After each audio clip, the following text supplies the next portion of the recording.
ini kita akan melihat tentang khususnya kita masuk sekarang kepada apa?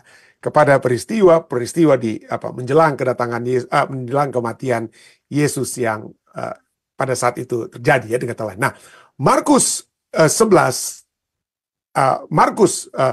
ini saya salah tulis, bukan Markus 11 tapi Markus 14. Markus 14 sampai 16 adalah klimaks dari kisah yang disebut kisah penderitaan. Kisah penderitaan atau passion naratif. Karena menceritakan penderitaan, kematian, dan kebangkitan Yesus. Nah, kalau kita lihat, pendahuluan dikit ya, ada beberapa keistimewaan dari Markus Pasal 14 sampai dengan 16. Pertama, bahwa Markus 1 sampai 10 itu khususnya diceritakan terutama dalam episode pendek, cerita-cerita pendek ya, yang memperlihatkan Yesus memberikan pidato-pidato yang singkat saja atau menyembuhkan seseorang. Tapi sebaliknya, Markus 11 sampai 16 dan khususnya pasal 14 sampai 16 memiliki nuansa yang jauh lebih terhubung, yang saling terhubung. Nuansa itu lebih jauh, lebih lengkap dan terhubung dan berorientasi pada tujuan bagaimana Yesus menjadi juru selamat umat manusia ya. Jadi beberapa keistimewaan berikutnya adalah bahwa keistimewaan kedua yang dapat kita lihat dari pasal 14 sampai 16 dibandingkan dengan pasal 1 sampai pasal 10, lebih banyak tulisan yang digunakan dalam pasal 11 sampai 16 ya. Nah, mungkin tadi tidak salah juga ya. 11 sampai 16 itu passion naratif ya. Untuk menggambarkan peristiwa-peristiwa yang terjadi hanya selama sekitar kurang lebih 1 minggu. Jadi peristiwa-peristiwa yang ditulis ini ya, ini lebih panjang dari Markus pasal 11 sampai berapa? Sampai 16, khususnya juga 14 sampai 16. Itu lebih panjang daripada yang ditulis daripada itu cuma 1 minggu kan. Sedangkan Markus 1 sampai Markus 10 itu tapi itu adalah satu peristiwa yang terjadi kurang lebih 3,5 tahun ya. 3,5 tahun dan di minggu terakhir inilah Markus pasal yang ke-11 sampai dengan 16. Nah, antagonis yang menjadi musuh utama dari Yesus adalah para imam besar, ahli Taurat dan tua-tua. Kita bisa lihat dalam Markus 14 ayat 1, tadi kita sudah baca, ayat 53, dan Markus 15 ayat 1. Nah sebaliknya, kalau pasal 1 sampai 10, kita lihat orang-orang Farisi itu yang memegang peranan, yang suka melawan-lawan Yesus itu orang-orang Farisi. Dalam Markus 1 sampai Markus pasalnya yang ke-10. Tapi sekarang, dalam pasal 14 sampai 16, orang Farisi tidak disebutkan lagi sama sekali. Mereka tampaknya telah kehilangan keinginan untuk membungkam Yesus. Sudah kalah dengan kata lain ya. Orang-orang Farisi sudah kalah. Jadi itulah ya. Nah, dari sini mari kita lihat bagian tambahan ini ya, bahwa kita tadi sudah disebutkan dari pelajaran sekolah sahabat kita bahwa Markus 14 ayat 1 sampai 11 itu adalah kisah selang-seling. Yang kita sudah lihat waktu lalu adalah sandwich story. Ya, ini kan kisah selang-seling yang kelima. Ada 6. Ada kisah selang-seling yang ke-6. Nantinya kita akan lihat pelajaran berikutnya ya. Tapi sekarang ini adalah kisah selang-seling yang kelima. Kita sudah lihat itu nama bahasa Inggrisnya sandwich. Sandwich itu adalah roti ya, seperti ini kita lihat ini ya. Roti yang ada isinya. Ada isinya. Di atas, di luarnya itu cuma rotinya, tapi dalamnya itu yang kita isi. Nah, kalau kita lihat dalam Markus 14 ayat 1 sampai 2 ada usaha-usaha para imam untuk membunuh Yesus. Para imam, orang-orang ahli-ahli Taurat dan tua-tua elders mencoba untuk apa? Membunuh Yesus. Ya. Dan kita lihat di luar lagi, hal yang sama itu dilakukan bukan oleh para imam, tapi usaha Yudas untuk mengkhianati Yesus. Dan usahanya itu apa? Bagaimana dia mencoba untuk apa? Berhubungan dengan para imam tersebut yang disebutkan dalam Markus 14 ayat 1 dan 2. Jadi dalam Markus 14 ayat 10 dan 11, kita lihat ada itulah kisah yang satu ya. Satu jalur ya. Ada usaha-usaha untuk apa? Persekongkolan untuk melawan Yesus. Persekongkolan untuk melawan Yesus dengan kata lain. Nah, di tengah-tengahnya inilah kita lihat ada Markus 14 ayat 3 sampai 9 bagaimana Yesus diurapi. Dan inilah yang menjadi kunci pelajaran, kunci yang menunjuk atau merujuk siapa itu Yesus dan bagaimana seharusnya murid-murid Yesus yang sejati. Jadi peristiwa ini telah ditulis oleh kitab Markus, ada 6 sandwich story Yang selalu harus kita lihat adalah bahwa kisah yang di tengah, kisah yang diapit tersebut, itulah yang menjadi kunci pelajaran untuk mengajarkan tentang siapa Yesus itu, atau bagaimana murid-muridnya itu harus apa ya? Harus bertindak. Bagaimana murid-muridnya itu harus memiliki satu hal yang sesungguhnya terjadi di kata lain ya. Jadi inilah apa yang harus terjadi tentang Yesus sebagai Mesias yang diurapi, dan bagaimana kita yang seharusnya juga apa? Memiliki satu hubungan yang erat dengan Yesus. Bagaimana kita bisa tahu? Mari kita terus lihat ya. Jadi sekali lagi kita sedang melihat adanya sandwich stories. Ada persekongkolan para imam, ahli-ahli Taurat, dan tua-tua. Tidak lagi, bukan orang Farisi mereka ya. Lalu di tengah-tengahnya penghormatan kepada Yesus. Dan yang terakhir, bagaimana Yudas itu kemudian apa? Bertemu dengan para imam. Walaupun gambarnya ini salah. Karena dia belum dikasih uang, tapi dijanjikan. Tapi poinnya adalah ada persekongkolan antara Yudas dan para imam. Baik, mari kita lihat berapa poin yang sangat menarik dari pelajaran kita. Ya, mari kita baca ya. Kita sudah baca tadi, kita baca kembali ya. Markus 14 ayat 3. Ketika Yesus berada di Betania, di rumah Simon si kusta, dan sedang duduk makan, datanglah seorang perempuan membawa suatu buli-buli pualam berisi minyak narwastu murni yang mahal harganya. Setelah dipecahkannya leher buli-buli itu, dicurahkannya minyak itu ke atas kepala Yesus. Yesus diurapi. Ya, Yesus yang diurapi. Ya. Lalu kemudian kita bisa membaca ketika ya jadi Yesus ya pada saat itu ya. Nah, ada ayat 4 dan 5. Ada kemudian orang yang menjadi gusar. Ada orang yang menjadi gusar dan berkata seorang pada yang lain, pemborosan, untuk apa pemborosan minyak narwastu ini? Ya. Sebab minyak itu dapat dijual 300 dinar lebih dan uangnya dapat diberikan kepada orang-orang miskin. Lalu mereka memarahi perempuan itu. Nah, pemberian ini kemudian dapat kita lihat ya. Pemberian 300 dinar ini ya. Ini adalah satu harga yang sangat mahal. Harga yang sangat mahal. Kenapa? Karena kurang lebih ya, 1 dinar itu adalah gaji orang 1 hari. Gaji 1 hari, dan 300 dinar itu kurang lebih itu gaji orang yang selama 1 tahun. Ya. Dan ya tentu saja kalau saya pernah tampilkan ini ya, dalam dunia ini memang ada minyak-minyak wangi ya. Kalau saya nggak pernah mau beli minyak wangi seperti begini ya. Tapi di dalam dunia ini inilah kurang lebih ya saat ini, untuk saat ini ya. Ada minyak wangi yang sampai harganya 1,5 juta dolar. 1,5 juta dolar, saudara. Ada itu, Shumuk by Nabil dan lain. Tapi nggak usah kita lihat-lihat ini. Poinnya adalah, kalau itu minyak wanginya itu di Amerika, ya rata-rata orang Amerika ya antara 30 sampai rata-rata itu di average-nya gaji 1 tahun itu 50-an ribu dolar ya. Tapi itu rata-rata ya. Tapi umumnya antara taruhlah 30 ribuan, 30-an ribu dolar. Maka ada minyak wangi itu yang lebih daripada 3.000 dolar. Nah, kalau mungkin ya di tempat-tempat lain ya, mungkin tidak seperti di Amerika mungkin, tapi ya, taruhlah gajinya itu 70-an juta, 700-an juta mungkin, atau 70.000 juta.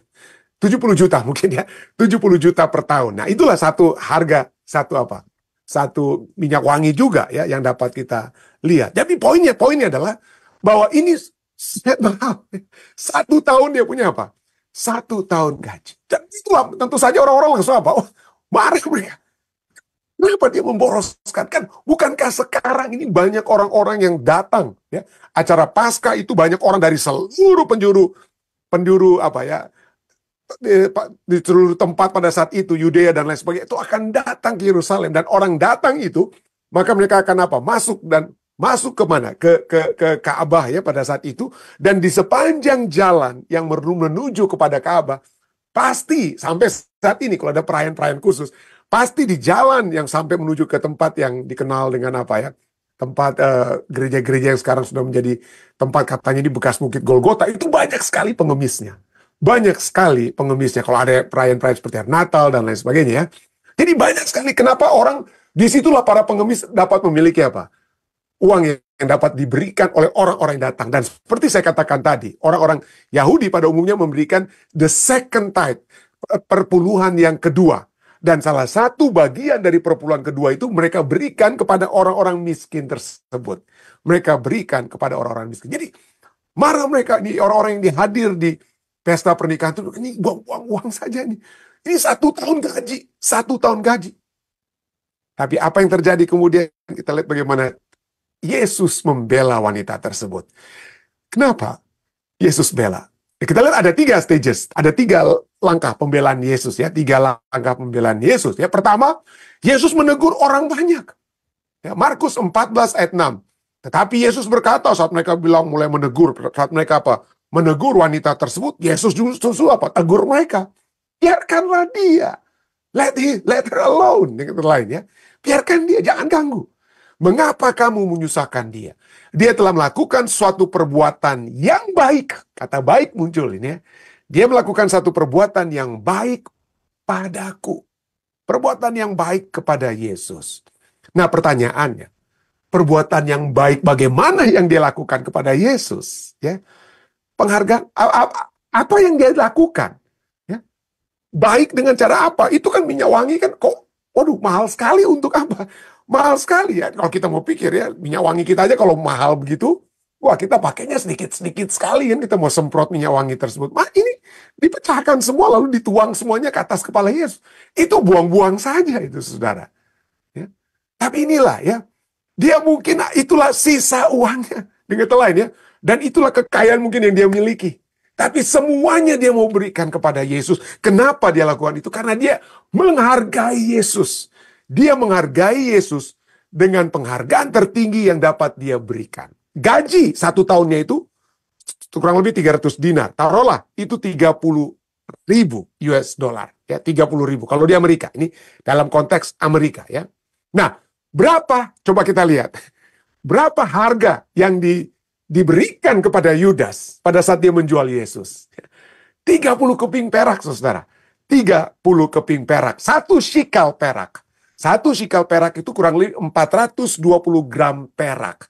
Nah, kalau kita mau menggunakan apa ya, harga yang tentu saja fluktuasi itu ada harga perak saat ini. Tapi di Amerika Serikat saat ini harga 1 gram perak itu adalah 70 sen. 1 gram perak itu harganya 70 sen US dollar. Bayangkan, kalau kita lihat harganya Yesus 30 keping perak itu, ya 420 totalnya ya, 1 shikal perak ya, kali 30 keping perak itu 420 gram perak ya. Jadi 420 kali 30 keping atau 30, saya tulisnya 1 tapi mestinya 30 ya. 30 shikal perak itu adalah 420 gram perak. Nah, 420 gram kali 0,70 sen dolar. Itu harga daripada Yesus itu hanya 294 dolar. Ya, hanya 294 dolar. Kurang lebih kalau dirupiahkan mungkin sekitar ya 5 juta rupiah. 5 juta rupiah. Sedangkan harga yang telah dibuat oleh wanita yang menghargai Yesus itu 30.000 dolar. Kurang lebih sekitar 40 juta ya. Lebih 400 juta kalau nggak salah ini ya. Kurang lebih 400 juta rupiah. 450 juta rupiah. Ya. Jadi bedanya jauh sekali. Sangat jauh. Kenapa? Karena dia melakukan satu perbuatan baik. Perbuatan baik bukan dari jumlah uang, tapi penghargaan. Ya. Sangat-sangat menghargai Yesus. Jadi poin pertama, dia melakukan perbuatan yang baik kepadaku. Kemudian poin kedua yang Yesus katakan apa? Dia memberikan alasan kenapa wanita tersebut itu jangan disusahkan. Markus 14 ayat 7. Katakan apa? Karena ya, jangan susahkan dia. Karena dia sudah melakukan perbuatan yang baik. Kenapa? Lalu ini alasannya ada 2 di sini kita. Poin pertama, alasannya adalah karena orang-orang miskin selalu ada padamu dan kamu dapat menolong mereka. Bila mana kamu menghendakinya, tetapi aku tidak akan selalu bersama-sama dengan kamu.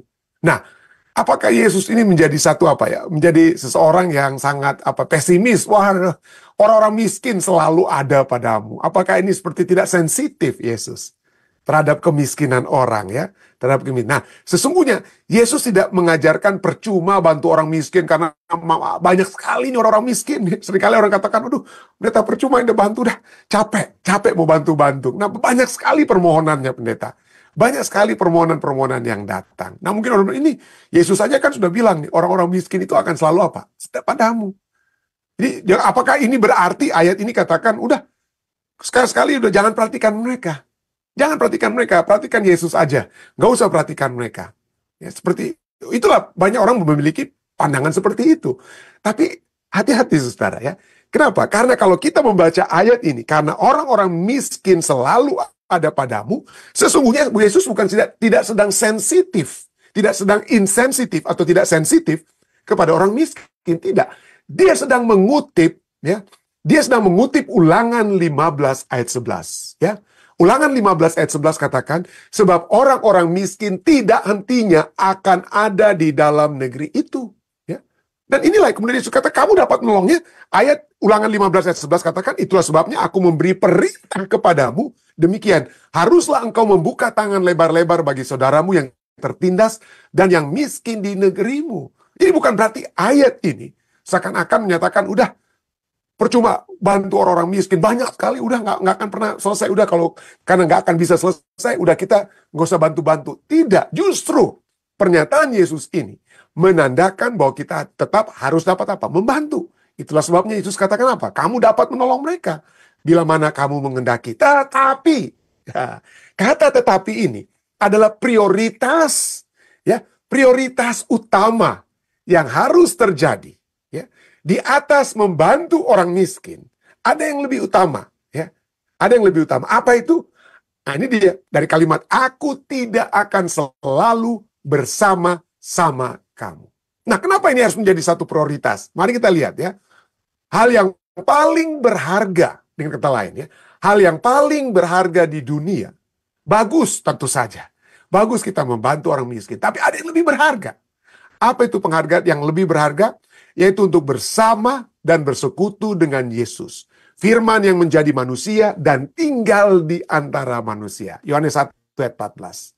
Dan kenapa? Kalau yang kita utamakan prioritasnya adalah bersekutu dan bersama dengan Yesus, maka membantu orang miskin itu bukan menjadi satu proyek, bukan menjadi satu target, tetapi satu manifestasi daripada kebersamaan kita dengan Yesus. Ya.